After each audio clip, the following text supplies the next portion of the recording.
கர்த்தருடைய பரிசுத்த நாமம் மகிமைப்படுவதாக. இந்த நாளிலும் இந்த கால வேளையிலே கர்த்தர் நம்மை அவர்கள் பலப்படுத்தும்படியே நமக்கு தருகிற வார்த்தை எரேமியா தீர்க்கதரிசன புஸ்தகம் அதனுடைய 16வது அதிகாரம் அதனுடைய 17வது வசனத்தின் முதல் பகுதி. என் கண்கள் அவர்களுடைய எல்லா வழிகளின் மேலும் நோக்கமாயிருக்கிறது. கர்த்தருடைய பரிசுத்த நாமம் மகிமைப்படுவதாக. இந்த வசனத்தை கொண்டுதான் தேவதேசங்களாக நம்மை இன்று அவர்கள் பலப்படுத்துகிறார். இந்த வசனம் ஒரு பிரதானமான காரியத்தை தேவதைகளாக நமக்கு கற்றுத்தருகிறது. தேவதைகளாக நம்முடைய வாழ்க்கையில நம்முடைய எல்லா வழிகளையும் நம்முடைய தேவன் நோக்கி பார்க்கிறார். நம்முடைய எல்லா வழிகள் மேலும் கர்த்தர் நோக்கமாய் இருக்கிறார். நாம் எதை செய்தாலும் நம்முடைய கிரியைகள் எப்படி வெளிப்பட்டாலும் அதை தேவன் அறிந்திருக்கிறார், அதை தேவன் பார்த்து கொண்டே இருக்கிறார். இதை நான் இந்த நாளிலே தேவன் நமக்கு எச்சரித்து உணர்த்துகிறார். வேதம் தேவதைகளாகி நமக்கு எல்லாவற்றையும் தெளிவாய் காண்பிக்கிறது. அந்த வேதம் தான் சொல்லுகிறது, எந்த மனுஷனுடைய வழிகள் கர்த்தருக்கு பிரியமாய் இருக்கிறதோ அந்த மனுஷனுடைய நடைகளையும் அவன் கிரியைகளையும் தேவன் வாய்க்க செய்து அவனை ஆசீர்வதித்து தேவன் அவனை பெருக பண்ணுவார். நம்முடைய தேவன் உண்மை உள்ளவர். உண்மையுள்ள மனுஷன் பரிபூர்ண ஆசீர்வாதங்களை பெறுவான் என்று சொன்ன கர்த்தர் இன்றும் ஜீவனோடு இருக்கிறார்.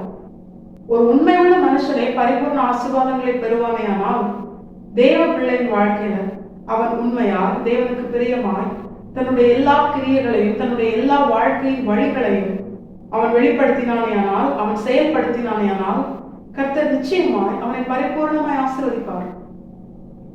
ஆனா அதே நேரம் ஒரு மனுஷனுடைய வாழ்க்கையில அவன் வெளிப்படுத்துகிற அவனுடைய கிரியைகள், அவன் வழிகள் அது கர்த்தருக்கு பிரியமாய் இல்லாவிட்டால் நிச்சயமாய் அந்த மனுஷனுடைய வாழ்க்கை வேதனை நிறைந்ததாகவும் ஆசீர்வாதம் இல்லாமல் ஒரு வறட்சியான ஒரு நிலைமையில் காணப்படுகிறதாகவும் தான் இருக்கும்.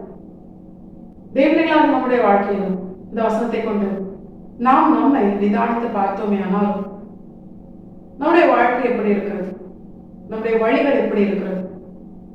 எல்லா நிலையிலும் அவைக்குரிய வாழ்க்கை மட்டுமல்ல, பூமிக்குரிய வாழ்க்கையிலும் ஊழிய வாழ்க்கையிலும் எல்லா கிரியைகளும் தேவனுக்கு பிரியமா இருக்கிறதா? நம்முடைய கையின் கிரியைகள், போக்குவரத்து காரியங்கள் சகலமும் தேவதைகளாக நம்முடைய வாழ்க்கையில கர்த்தர் பிரியப்படத்தக்கதா இருக்கிறதா? இதைதான் இன்று தேவன் நம்மோடு கூட அவர் பேசி உணர்த்துகிறார்.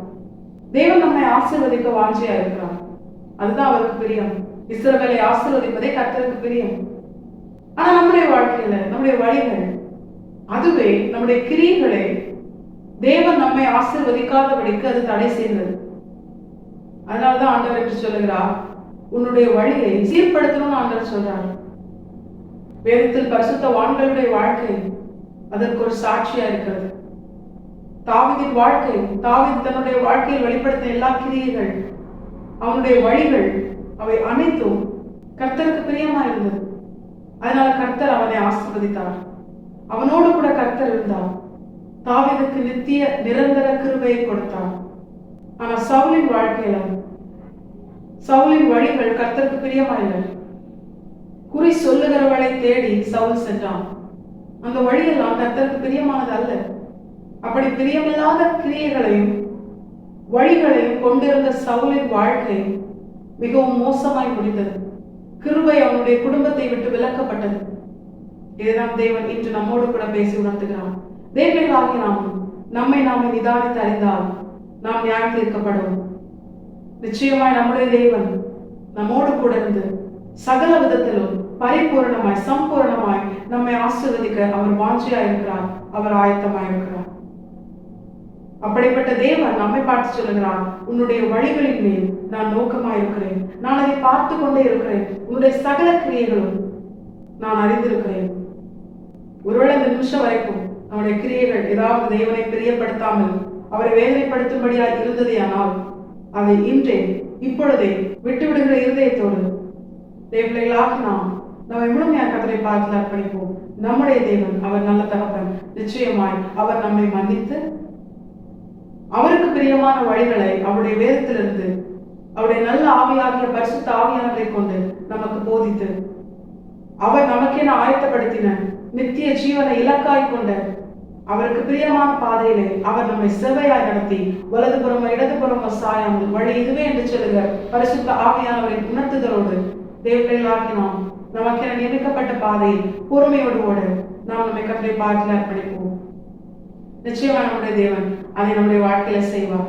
அப்படி கர்த்தருக்கு பிரியமான வழிகளை உடைய தேவ பிள்ளைகளாய் நாம் நம்முடைய வாழ்க்கையில் வாழும் பொழுது நம்முடைய தேவன் தாம் சொன்னபடியே தேவ பிள்ளைகளாக நம்முடைய வாழ்க்கையை சம்பூர்ணமாய் பரிபூர்ணமாய் அவர் ஆசீர்வதித்து தேவ பிள்ளைகளாக நம்மை உயர்த்தி நம்மிலே சர்வ வல்லமுள்ள தேவன் அவர் மகிமைப்படுவது அதிக நிச்சயம். தேவ பிள்ளைகளாக நாம் இந்த வசனத்துக்கு கீழ்ப்படுத்தி வாழ நாம் நம்மை கர்த்தரை பாட்டிலே முழுமையாக அர்ப்பணிப்போம். கர்த்தாவே இந்த வசனத்தை கேட்ட மனிதரை ஆசீர்வதித்து வழிநடத்துவாராக. கர்த்தரை பரிசுத்த நாம் மட்டுமே மகிமைப்படுவதாக.